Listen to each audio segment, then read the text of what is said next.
আসসালামু আলাইকুম। রায়কা আল হোসেন স্বাগত জানাচ্ছি এনটিভি দুপুরের খবরে। ক্রাউন সিমেন্ট শিরোনাম দেখছিলেন, এবার চলুন পুরো খবরে।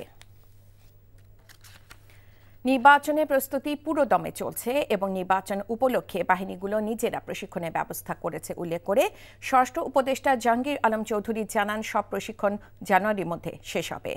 সকালে সচিবালয়ে আইনশৃঙ্খলা সংক্রান্ত উপদেষ্টা পরিষদে বৈঠক শেষে তিনি একথা বলেন। স্বরাষ্ট্র উপদেষ্টা জানান, প্রতিটি কেন্দ্রে নিরবিচ্ছিন্ন বিদ্যুৎ সরবরাহ নিশ্চিত করতে হবে। বিদ্যুতের ব্যবস্থা না থাকলে বিকল্প ব্যবস্থা করতে হবে বলে জানান তিনি। বিভিন্ন স্থানে খুনের ঘটনা ঘটছে উল্লেখ করে স্বরাষ্ট্র উপদেষ্টা বলেন, নির্বাচনের আগে যে এগুলো বন্ধ হয়ে যাবে তা নিশ্চিত করে বলা যাবে না। সরকারের হাতে কোনো ম্যাজিক নেই যে সুইচ টিপে সব বন্ধ করে দিবে বলেও মন্তব্য করেন স্বরাষ্ট্র উপদেষ্টা জাহাঙ্গীর আলম।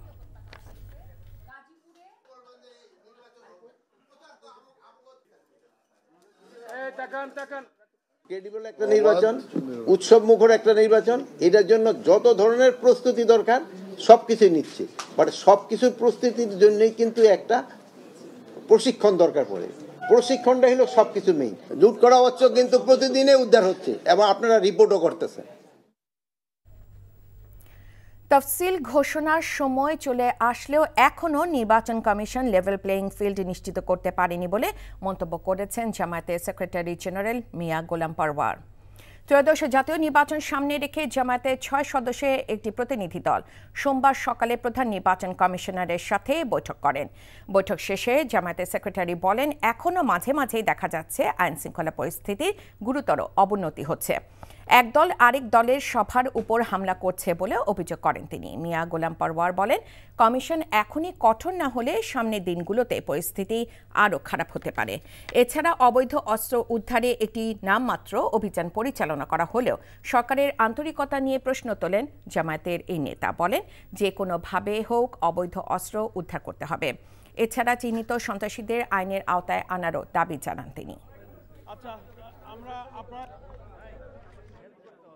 বিদ্যমান প্রশাসনিক অবস্থার কিছু তথ্য প্রমাণ স্পেসিফিক আমরা ওনাদের সামনে তুলে ধরে বলেছি যে এই অবস্থা থাকলে এটাকে আমরা লেভেল প্লেইং ফিল্ড হিসেবে গ্রহণ করব না, সুনির্দিষ্টভাবে আপনাদেরকে পদক্ষেপ নিতে হবে এবং after declaration of schedule election কমিশনের কাছে সব এখতিয়ার চলে আসবে প্রশাসনকে যথাযথভাবে নিরপেক্ষ রাখা, প্রয়োজনে রদবদল করা।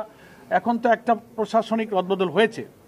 যদি এটাও আমরা উল্লেখ করেছি যে আমরা যদি দেখি যে তফসিল ঘোষণার পর কোনো কর্মকর্তা খুব নগ্নভাবে তার নিরপেক্ষতা ভঙ্গ করছেন, আমরা এগুলো আপনাদের নোটিশে আনবো। ওনারা কথা দিয়েছেন যে শুধু সুনির্দিষ্টভাবে আমাদের নোটিশে আনলে আমরা তাৎক্ষণিক পদক্ষেপ গ্রহণ করব।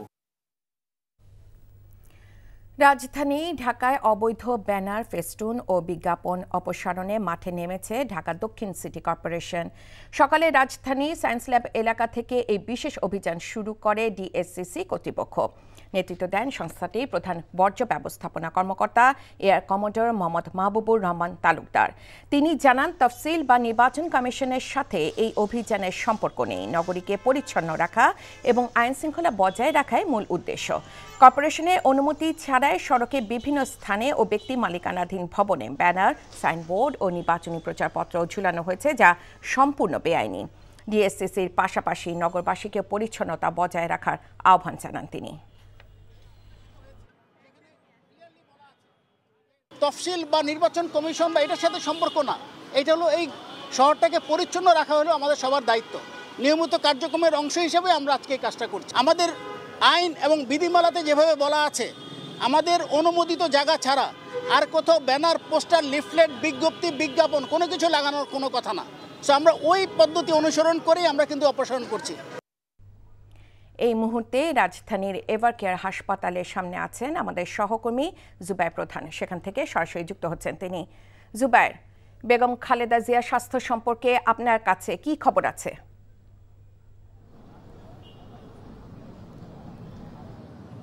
রাইকা ডায়াবেটিস, কিডনি, হৃদযন্ত্র সহ একাধিক শারীরিক জটিলতা নিয়ে গত 23 নভেম্বর কিন্তু এই এভারকেয়ার হাসপাতালে বেগম খালেদা জিয়াকে ভর্তি করা হয়েছিল এবং তার পরবর্তী সময়ে 27 নভেম্বর তাকে কিন্তু সিসিইউতে নেওয়া হয়েছিল।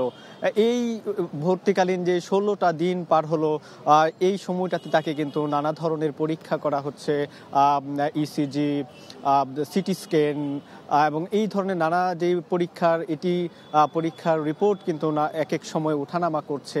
সর্বশেষ যেই সিটি স্ক্যান করা হয়েছে, এন্ডোস্কোপি করা হয়েছে, এটির ফলাফল কিন্তু মেডিকেল বোর্ডের চিকিৎসক যারা রয়েছেন তাদের পক্ষ থেকে বলা হচ্ছে যে ভালো, কিন্তু তারা একই সাথে বলছেন যে তিনি কিন্তু এখনো শঙ্কামুক্ত নন। গত শুক্রবারে ডাক্তার জুবাইদা রহমান তিনি কিন্তু বিমানবন্দরে লন্ডন থেকে দেশে ফিরেছেন। বিমানবন্দর থেকে তিনি সরাসরি এই এভারকেয়ার হাসপাতালে এসেছিলেন এবং তার পরবর্তী সময় থেকে তিনি প্রত্যেক দিনই এখানে এসে বেগম খালেদা জিয়ার খোঁজ খবর নিচ্ছেন। একই সাথে তিনি কিন্তু মেডিকেল বোর্ডের সদস্যও কিন্তু তিনি। আজকেও তার এখানে আসার কথা রয়েছে কিছুক্ষণ পরই এবং তার স্বাস্থ্যের যে খোঁজখবর সেটি কিন্তু তার পক্ষ থেকে নেওয়া হয়েছে এবং দেশবাসীর কাছে তার পরিবার এবং দলের পক্ষ থেকে কিন্তু দোয়া করার অনুরোধ কিন্তু তাদের পক্ষ থেকে জানানো হয়েছে। তো রাইকা এভারকেয়ার হাসপাতালে বেগম খালেদা জিয়ার যেই স্বাস্থ্যের যে সর্বশেষ পরিস্থিতি এই ছিল আমার কাছে। এভারকেয়ার হাসপাতাল থেকে জানছিলাম বেগম খালেদা জিয়ার স্বাস্থ্যের খবর। যে দলে কোনো নীতি আদর্শ নেই, ধর্মের ট্যাবলেট বিক্রি করে মানুষের সাথে প্রতারণা করতে চায়, জনগণ তাদেরকে চিহ্নিত করছে বলে মন্তব্য করেছেন বিএনপি স্থায়ী কমিটির সদস্য সালাউদ্দিন আহমদ। ধর্মের নামে ব্যবসা নয়, বরং ক্ষমতায় গেলে দেশের মানুষের আর্থসামাজিক উন্নয়নে কাজ করার কথা জানিয়েছেন তিনি। নাজিবুর রহমানের রিপোর্ট। বিএনপির দেশ গড়ার পরিকল্পনা শীর্ষক কর্মসূচির দ্বিতীয় দিনে বিএনপির স্থায়ী কমিটির সদস্য সালাউদ্দিন আহমেদ অভিযোগ করেন, ভোট চাওয়ার নামে একটি দল জান্নাতের টিকিট বিক্রি করছে। বলেন, ধর্মের ট্যাবলেট নয়, মানুষের আর্থসামাজিক উন্নয়নে কাজ করতে চায় বিএনপি। যেই দলের কোনো নীতি আদর্শ নেই, কোনো পরিকল্পনা নাই, শুধুমাত্র ধর্মের নামে একটা ট্যাবলেট বিক্রি করে জনগণের সাথে প্রতারণা করার পরিকল্পনা করছে, তাদেরকে জনগণ ইতিমধ্যে চিনেছে, তাদের মুখোশ উন্মোচিত হয়েছে। গণতান্ত্রিক যাত্রা এগিয়ে নিতে ভোটাধিকার ফিরিয়ে দেওয়ার কথা জানিয়ে সালাউদ্দিন আহমেদ বলেন, গণতন্ত্রের পথে বাধা হয়ে দাঁড়ানো শক্তিকে প্রতিহত করবে জনগণ। যে ভোটাধিকার আদায়ের জন্য দীর্ঘ 16-17 বছর রক্তাক্ত সংগ্রাম করেছি আমরা, বহু রক্তের সোপান মাড়িয়ে আজকে আমরা এই জায়গায় এসেছি, সেই গণতান্ত্রিক সংগ্রামের সফলতা নির্ভর করবে আমরা কিভাবে ভোটাধিকারটা প্রয়োগ করছি সেখানে। এই রাস্তায় এই গণতান্ত্রিক উত্তরণে যারাই বাধার সৃষ্টি করবে বিভিন্নভাবে আইনিয়ে বিনিয়ে, তাদেরকে জনগণ প্রত্যাখ্যান করবে বলে আশা করি। একই অনুষ্ঠানে বিএনপির সিনিয়র যুগ্ম মহাসচিব রুহুল কবির রিজভী আহমেদ অভিযোগ করেন, ধর্মের নামে ব্যবসা করছে জামায়াতে ইসলামী। কেউ বলতে পারে না কে বেহেশতে যাবে কে দোজখে যাবে, এটা according to religion, according to ইসলাম কেউ বলতে পারে না। কিন্তু ধর্মে ভোটের জন্য, রাজনীতির জন্য কোন রাজনৈতিক দল এগুলো ব্যবহার করছে। জ্ঞান ও প্রযুক্তি ভিত্তিক দেশ গড়ার প্রতিশ্রুতি দিলেও বাস্তবে তা চর্চা করছে না জামায়াত বলে অভিযোগও করেন বিএনপি নেতারা। Najibur Rahman, NTV news, Dhaka. বেগম জিয়ার অসুস্থতার কারণে এবারে নির্বাচনী প্রচারণায় বিএনপির মানসিক প্রশান্তি নেই বলে জানিয়েছেন বিএনপি স্থায়ী কমিটির সদস্য মির্জা আব্বাস। সোমবার রমনা থানা বিএনপি আয়োজিত ফ্রি ভেটেরিনারি মেডিকেল ক্যাম্পে প্রধান অতিথির বক্তৃতায় তিনি এ কথা বলেন। তার সুস্থতা কামনায় দেশে যে পরিমাণ দোয়ার আয়োজন হয়েছে এমনটা আর কখনো দেখা যায়নি। মির্জা আব্বাস আরও বলেন, তারেক রহমানের অনেকগুলো গুণের মধ্যে প্রাণীর প্রতি ভালোবাসা অন্যতম গুণ। এ সময় আগামীতে জেনারেশন জেড জেন জিকে সাথে নিয়ে আরো বৃহৎ পরিসরে কাজ করতে চান বলে জানান তিনি।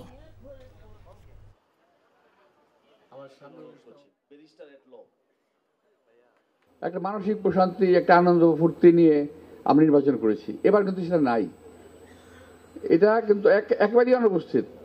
যে অনুষ্ঠানে যাই নিষ্প্রাণ একটা অনুষ্ঠান, নিষ্প্রাণ বক্তব্য, নিষ্প্রাণ কথাবার্তা এগুলো আমাদের হয়। কারণ দেশনেত্রী বেগম খালেদা জিয়া এখন অসুস্থ অবস্থায় হাসপাতালে আছেন।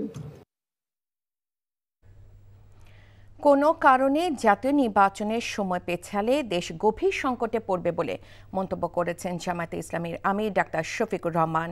সোমবার ইউরোপীয় ইউনিয়নের ঢাকাস্থ দূতাবাসে ৮ দেশের দূতদের সাথে সৌজন্য সাক্ষাৎ শেষে সাংবাদিকদের একথা বলেন তিনি।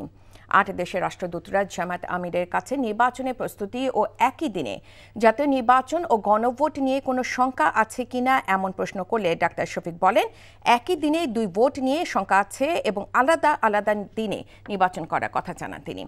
ডাক্তার শফিকুর রহমান জানান, জামায়াতে দেশ সেবার সুযোগ পেলে কেউ দুর্নীতি করতে পারবে না, আবার কেউ দুর্নীতিকে প্রশ্রয় দিতে পারবে না। সকল নাগরিকের জন্য বিচার হবে সমান ও ন্যায্য, এ ব্যাপারে পূর্ণ নিশ্চয়তা দেওয়া হবে।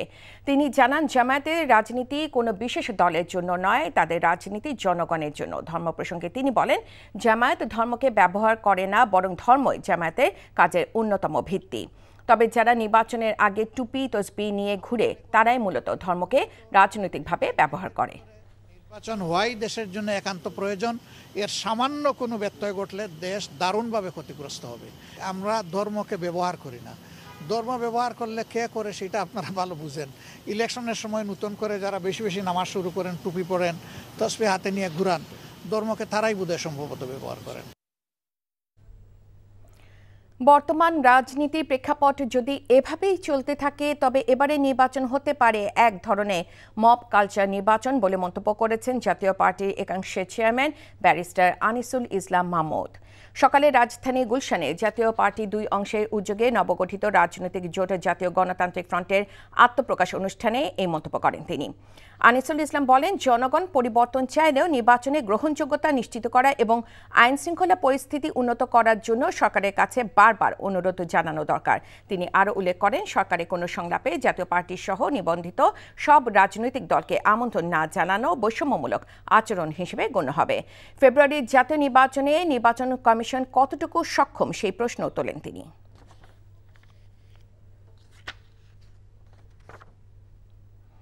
রাজধানীর মোহাম্মদপুরের একটি বাসা থেকে মা ও মেয়ের ছুরিকাঘাত করা মৃতদেহ উদ্ধার করেছে পুলিশ।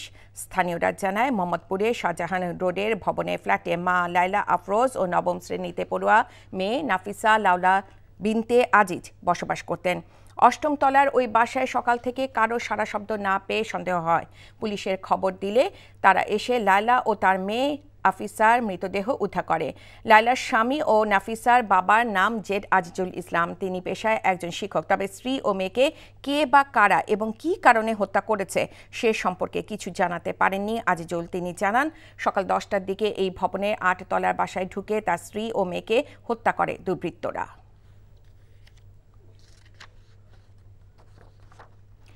এই মুহূর্তে রাজধানী মোহাম্মদপুরের ঘটনাস্থলে আছেন আমাদের স্টাফ করেসপন্ডেন্ট শফি মাহমুদ সাগর। আমরা এখন সরাসরি যুক্ত হচ্ছি তার সাথে। সাগর, হত্যাকাণ্ডে মোটিভ সম্পর্কে কিছু কি জানতে পেরেছেন পরিবারের সদস্যরা এবং পুলিশ কি বলছে এ ব্যাপারে?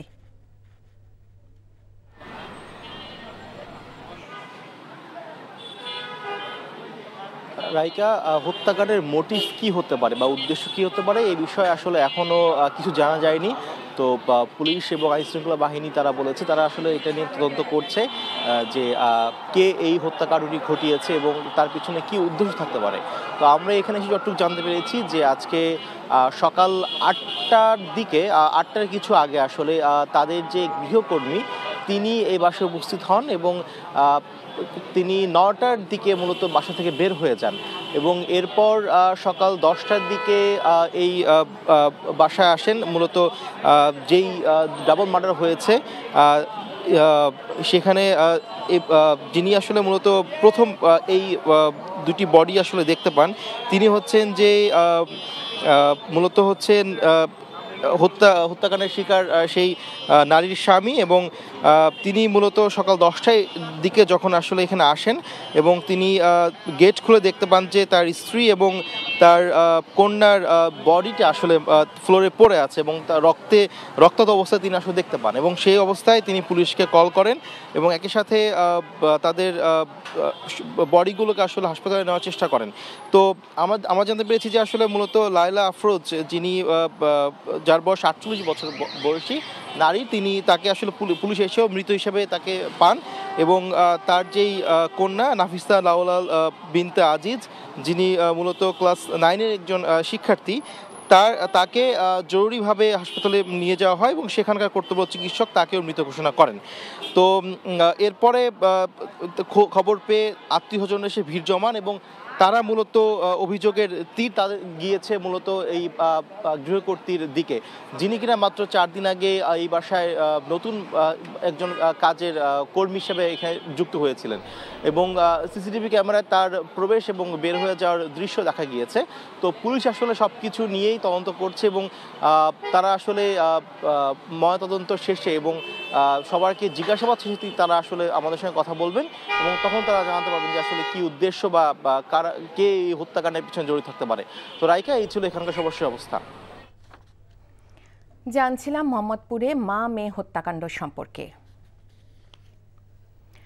আন্তর্জাতিক অপরাধ ট্রাইব্যুনালের গঠন প্রক্রিয়া ও বিচার নিয়ে বিরূপ মন্তব্য করায় আদালত অবমাননার অভিযোগে নিঃশর্ত ক্ষমা চাওয়ায় বিএনপি চেয়ারপারসনের উপদেষ্টা ও জ্যেষ্ঠ আইনজীবী ফজলুর রহমানকে অব্যাহতি দেওয়া হয়েছে। বিচারপতি গোলাম মর্তুজা মজুমদারের নেতৃত্বাধীন 3 সদস্যের ট্রাইব্যুনালে আজ সশরীরে হাজির হয়ে নিঃশর্ত ক্ষমা চান ফজলুর রহমান। গত 23 নভেম্বর একটি বেসরকারি টেলিভিশন চ্যানেলের টক শোতে তিনি ট্রাইব্যুনাল এবং এর বিচার মানেন না বলে বক্তব্য রাখেন। তার এই বক্তব্যের প্রেক্ষিতে আদালত অবমাননার অভিযোগ আনে প্রসিকিউশন। এরপর 30 নভেম্বর ট্রাইব্যুনাল ফজলুর রহমানের বিরুদ্ধে রুল জারি করে ব্যাখ্যা দিতে তলব করেন। এদিকে জুলাই আগস্ট আন্দোলনে হত্যার ঘটনায় মানবতাবিরোধী অপরাধের অভিযোগে আওয়ামী লীগ নেতা ওবায়দুল কাদের সহ 41 জনের বিরুদ্ধে প্রতিবেদন দাখিল করতে 9 ফেব্রুয়ারি পর্যন্ত সময় দিয়েছে ট্রাইব্যুনাল। এই ঘটনায় সাবেক মন্ত্রী, প্রতিমন্ত্রী সহ 16 জনকে আজ ট্রাইব্যুনালে হাজির করা হয়।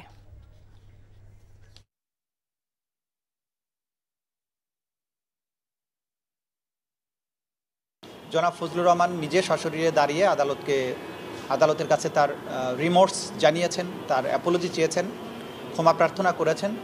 আদালত শুধু মন্তব্য করেছেন যে এই আদালত যেহেতু আইনের দ্বারা পরিচালিত, একজন আইনজীবী হিসাবে, মুক্তিযোদ্ধা হিসাবে, সিনিয়র পলিটিশিয়ান হিসাবে আদালতের ব্যাপারে মন্তব্য করার ব্যাপারে অধিক সতর্ক হওয়া প্রয়োজন। আদালত আমাদের বক্তব্য শুনেছেন। আমাদের সিনিয়র জয়নুল আবেদিন তিনি আদালতকে বলেছেন যে অনেক সময় উনি কোনো ইন্টেনশন, ওনার উদ্দেশ্য ছিল না, এই বক্তব্য যেটা দিয়েছেন তিনি অস্বীকার করেননি, তবে তার কোনো উদ্দেশ্য ছিল না যে আদালতকে হেয় প্রতিপন্ন করা, মানুষের কাছে বিচারকে প্রশ্নবিদ্ধ করা কিংবা এই ট্রাইব্যুনালের কোনো কার্যক্রম কিংবা বিচারকে প্রশ্নবিদ্ধ করা। এই মুহূর্তে মহাখালী স্বাস্থ্য অধিদপ্তরের সামনে আছেন সহকর্মী নাহিদ প্রিন্স। নাহিদ, সেখানকার পরিস্থিতি কেমন দেখছেন আর কি বলছেন আন্দোলনকারীরা?